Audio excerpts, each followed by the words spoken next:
Assalamualaikum warahmatullahi wabarakatuh. Selamat pagi pemirsa, apa kabar Anda hari ini? Semoga selalu sehat di tengah aktivitas sehari-hari. Berbagi berita tentang Piala Dunia 2023 telah kami siapkan untuk Anda bersama saya, Nuril Lestari Putri.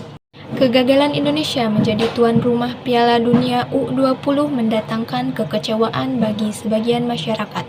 Munculnya narasi-narasi berbau politis dituding warganet sebagai penyebab utama kegagalan.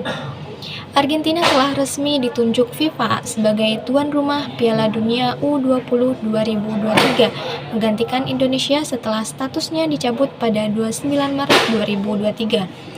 Sebelumnya Indonesia ditetapkan sebagai tuan rumah Piala Dunia U20 sejak Oktober 2019 silam dalam rapat Dewan FIFA di Shanghai, Cina, mengalahkan kandidat lain seperti Peru dan Brazil.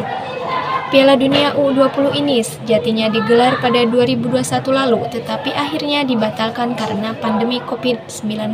Selanjutnya ditentukan jadwal pertandingan baru pada 20 Mei sampai 11 Juni 2023. Mendekati waktu pelaksanaan muncul beragam pendapat yang memicu kontroversi terkait Piala Dunia U20 di Indonesia.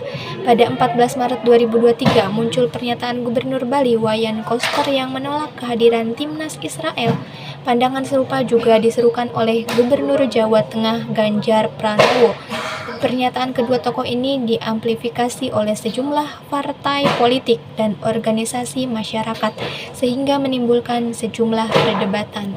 Ketua Umum PSSI Erick Thohir memberikan keterangan terkait pertemuannya dengan Presiden Joko Widodo di Istana Kepresidenan Jakarta, Jumat 31 Maret 2023. Erick bertemu Presiden melaporkan hasil pertemuan dengan Presiden FIFA Gianni Infantino menyusul dicabutnya status Indonesia sebagai tuan rumah Piala Dunia U20. Erick menyampaikan bahwa Joko Widodo menginstruksikan kepada dirinya untuk segera membuat peta biru transformasi sepak bola dan kembali membuka pembicaraan dengan FIFA untuk tetap menjadi bagian keluarga besar FIFA.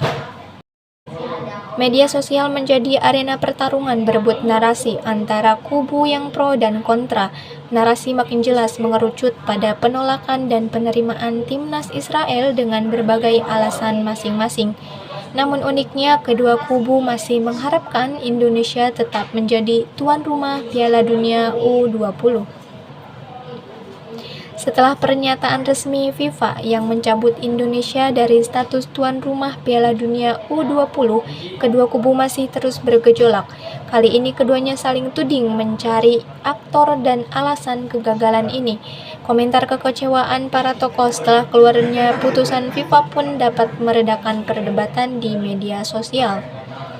Kubu kontra mengkritik FIFA yang melakukan standar ganda dengan menerima timnas Israel, tapi menolak timnas Rusia di Piala Dunia 2022. Padahal penolakan timnas Rusia kala itu disuarakan oleh sejumlah negara seperti Prancis, Inggris, Polandia, Swedia, Republik Ceko, dan Wales karena invasi ke Ukraina. Sementara itu penolakan timnas Israel di Piala Dunia U20 ini hanya diajukan oleh Indonesia. Kubu pro menuding adanya agenda politik di balik suara-suara tokoh yang menolak. Kelompok ini justru mempertanyakan narasi penolakan yang baru muncul sekarang, bukan mengemuka sejak 2019 lalu, ketika Indonesia ditetapkan sebagai tuan rumah Piala Dunia U20. Perdebatan saling menyalahkan yang kini masih bergulir perlu untuk segera ditinggalkan. Perbaikan sepak bola nasional justru perlu menjadi prioritas, mengingat penyelesaian tragedi Kanjuruhan pun masih meninggalkan kontroversi, terutama bagi keluarga korban. Dalam pernyataannya, FIFA pun masih bersedia membantu Indonesia dalam berbenah setelah tragedi yang terjadi Oktober 2022 lalu. Terlepas dari narasi yang masih berkelindan di media sosial, pemerintah perlu menaruh perhatian pada persoalan yang lebih besar di balik pro dan kontra ini. Isu penolakan timnas Israel dan penyelenggaraan Piala Dunia U20 ini nyatanya dapat ditumpangi oleh kepentingan sejumlah kelompok. Artinya persatuan masyarakat masih rentan bila dihadapkan pada isu politik dan sentimen ideologi serta agama. Fakta bahwa Indonesia telah gagal menjadi tuan rumah dan ikut serta Piala Dunia U20 harus diterima dengan berat hati. Baik pemerintah, pemangku kepentingan, para tokoh, dan masyarakat perlu menempatkan perkara ini dalam kerangka yang lebih besar. Terlebih kontestasi politik sudah di depan mata dan perkara kerukunan bangsa perlu jadi perhatian bersama selanjutnya. Pemirsa, informasi tadi sekaligus menutup jumpa kita pada hari ini. Atas nama tim redaksi yang bertugas, saya pamit undur diri. Assalamualaikum dan sampai jumpa.